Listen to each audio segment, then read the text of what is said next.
ನಮಸ್ಕಾರ ಸ್ನೇಹಿತರೆ. ಕಹಿಯಾದ್ರೂ ಸತ್ಯವಾದ ಪ್ರಕೃತಿಯ 3 ನಿಯಮಗಳು ಏನು ಅಂತ ಹೇಳ್ತೇನೆ. ಪ್ರಕೃತಿಯ ಮೊದಲನೇ ನಿಯಮ ಏನ್ ಗೊತ್ತಾ?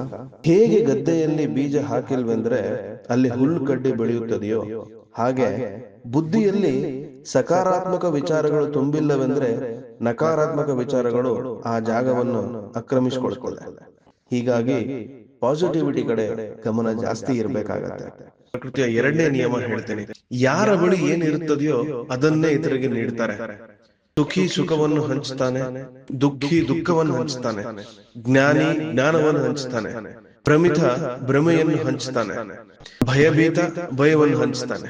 ಮೂರನೇ ಪ್ರಕೃತಿ ನಿಯಮ ಏನಂತ ನೋಡೋಣ. ಜೀವನದಿಂದ ನಮ್ಗೆ ಏನೆಲ್ಲ ಸಿಕ್ಕಿದೆಯೋ ಅದನ್ನು ಜೀರ್ಣಗೊಳಿಸಲು ಕಲಿಬೇಕು.